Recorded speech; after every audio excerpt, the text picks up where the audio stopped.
This is the fairy tale story of the Little Mermaid. It is brought to you by Stories to Grow By. Far out in the sea where the water is very deep, the Sea King ruled the undersea world. In the deepest spot of the sea was his castle. The walls were made of blue coral. On the roof were shells that opened and closed when the water passed by. And that is where the Sea King lived with his mother and 4 daughters, each one born a year apart. The youngest of the 4 princesses was the Little Mermaid. She spent much of her time swimming to the ships that had fallen to the bottom of the sea. The ships held treasures from the world above.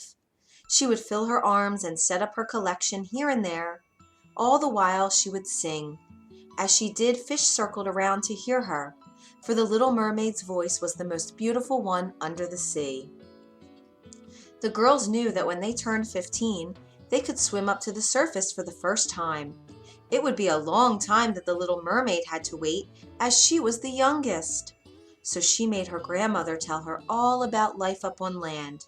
Tales about ships and towns, and every bit of stories about humans that she knew. Soon the eldest daughter turned 15.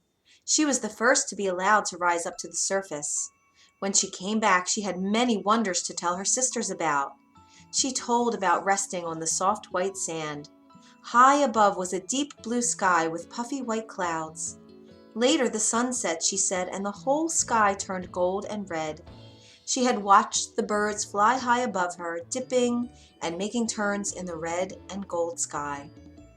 When the next sister turned 15, it was winter. She told of icebergs floating in the sea and shining bright. All the ships stayed far away from the icebergs, she said, as if in fear. But the icebergs did not seem lonely. They were like friends, floating close to each other. When it was the third sister's turn, she told about moving as close as she could to the gate of a town. She heard people call out, horses that went clip-clopping down the street, and even music that she had never heard before. All this the Little Mermaid heard with wonder. It wasn't fair that she had to wait the longest. But at last, the day came when she turned 15 too. Now she could rise up over the surface and see for herself. When she came up over the water, the Little Mermaid was next to a large ship.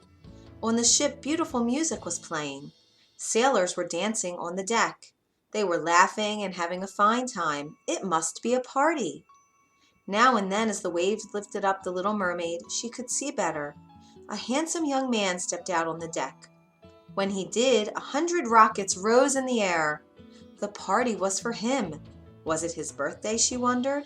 She swam closer. The men all seemed to like the young man. When he spoke, the sailors would laugh. Sometimes they patted him on his back in joy. Once that made his crown fall off. The men laughed and picked it up. "A crown," said the Little Mermaid. "He must be a prince." Suddenly, it became very dark and the wind picked up. The sailors started to run about on the deck. They pulled down the sail. The ship dipped and swooped.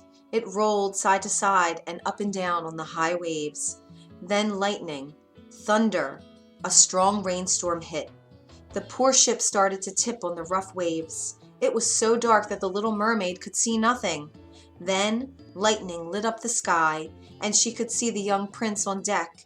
He seemed to be the only one still there. He was working hard to keep the ship afloat. He was throwing ropes out to his men who had jumped. But then, all at once, the waves got very high, and the ship started to tip over. The prince was flung to the side of the ship and thrown overboard. Down into the sea he fell. He dropped very fast. What was the Little Mermaid to do? She knew that human beings cannot live under the water. She reached out and was able to grab his shirt.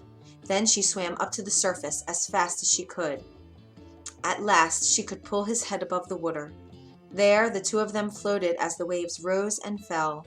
By morning the storm had passed, yet the prince was as still as he had been all night. From far off the Little Mermaid saw tops of hills. "Land," she said. She swam to the shore, pulling him behind her. It was not easy to pull the young man up onto the dry sand, but she did it. Was he dead? She sang a sad song. All of a sudden, the prince started to move. "Oh, are you all right?" she asked and touched his forehead. Just then, she heard a group of girls coming over. At once she dove into the sea and hid behind a rock. They must not see her, a mermaid. The girls found the prince, who was now awake. They called for help, and soon he was led off.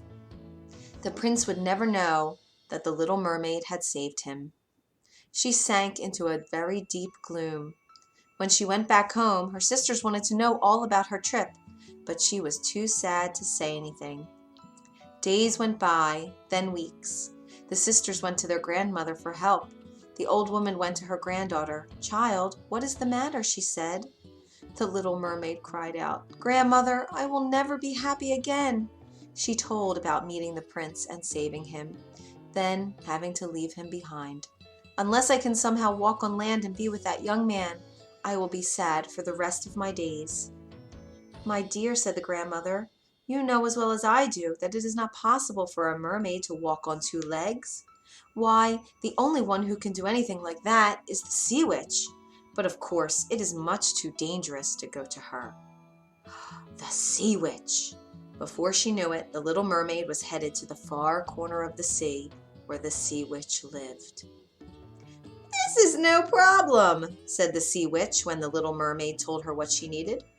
"I fix problems much harder than this. Why, to have legs, all you need to do is drink my potion." Then she turned to face the girl. "But I don't just give it away, you understand." "Oh," said the little mermaid, "what then is your price?" In her heart she felt a lift. So there was a way she could have two legs and be with the prince after all. "Oh, not too much," said the sea witch. "For one, you must give up your voice." "My voice?" said the little mermaid. She knew her voice is what everyone loved about her best. "You don't need it," said the sea witch. "Chitter chatter, what a waste of time. But know this, little pretty, if the prince marries someone else, the next day you must die, and your voice will stay with me forever. But then again, who knows? He might choose you." The little mermaid's heart leaped. The sea witch held out the glass with the green potion. "So," she said, "what are you going to do? Make up your mind. I don't have all day." The little mermaid took the potion and drank it.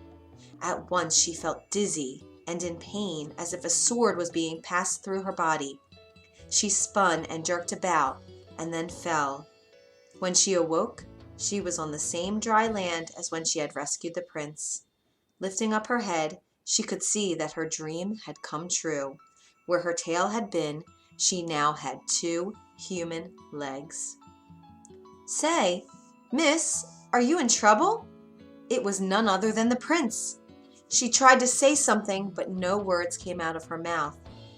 "Can you not speak?" he said. She shook her head no. "Oh, well then let me take you to my castle. You can clean up there and get some dry clothes to wear." You can be sure the little mermaid was very happy to join the prince at the castle. At first, walking on her two legs was shaky, but soon she got the hang of it. That night the prince showed her around the castle rooms. He would point to a portrait and tell her all about the person. When he said something funny, they laughed together. When the story was sad, her kind eyes told him that she knew why, and she felt sad too. The next day was a royal party. The prince had not been looking forward to going to it. Hours of standing with finely dressed people who talk and have nothing to say. He asked the little mermaid if she might come with him. She nodded a big yes. That day, with the little mermaid by his side, the prince felt glad. Sometimes he would make a comment in a low voice to her, and by her eyes and face, he knew that she understood. After that, the prince wanted the little mermaid by his side every day. He thought he could even fall in love with her. But he still held out hope to marry the one with the lovely voice he remembered from when he had been rescued. Of course, it could not be his wonderful new friend, who was not able to talk, let alone sing. The king called for his son one day. "Son," he said, "your mother and I have made a decision. It is time that you took a bride. Lucky for you that we already picked one out for you." "What?" said the prince. He only wanted to marry the woman with the beautiful voice that he remembered. Who is she? A princess from a nearby land. Tonight she's coming with her parents, and we will make the wedding plans. The prince was crushed, and the little mermaid felt fear. She knew what would happen to her the day after the prince married someone else. That night, her troubles got even worse. What the little mermaid did not know was that the sea witch had put her voice into this princess. She was a stuck-up princess who thought only of herself. Yet, when she spoke, it was the little mermaid's voice that came out. The prince was stunned. He asked the princess to sing. It was the little mermaid's voice that filled the room. The prince could not believe his luck. At last, he could marry the woman he had longed for all this time. When he shared his joy with the little mermaid, she tried to show that she was happy for him, but gloom filled her heart. The next morning at dawn, the little mermaid went to the sea. Her sisters, worried since they had not heard from her, rose above the water to see how she was. Their youngest sister let them know the trouble that she was in. The prince's wedding was going to take place the very next day, and the day after that, she must die. The sisters said not to worry, that they had a plan. They told her to come back to the shore later that night. Then they dove back into the sea. That night, the little mermaid came back to the shore as she was told. The three sisters rose up again. Gone was their beautiful long hair, for they had cut it all off to give to the sea witch in exchange for a knife. With the knife, the little mermaid must kill the princess that very night. Then the wedding could not take place, and she could return to the sea and be with her family. She took the knife, for she knew how much they had done for her in love. But in her heart, she knew that she was not going to kill the princess. The wedding day had arrived. The little mermaid stepped up to the wedding ship with the other guests. The wedding would take place at sunset. In the meantime, the three sisters had returned home. They were met with an angry father. "Where is your sister?" the Sea King shouted. "And where have you all been?" They told the father the trouble their youngest sister was in. The father swam up to the wedding ship. He saw the prince and princess getting ready to marry. He knew that his daughter did not use the knife the night before. At once the Sea King rushed to see the sea witch. She laughed. She said that there was only one way to save his youngest daughter from her fate. If he would just hand over his scepter to her, the little mermaid could be saved. With the scepter in her hand, the sea witch would rule the underworld kingdom. The Sea King took a deep breath. What else could he do? So he agreed. The sea witch grabbed the scepter and laughed in glee. She rushed to the wedding ship to see her victory. The little mermaid saw the sea witch rise out of the sea.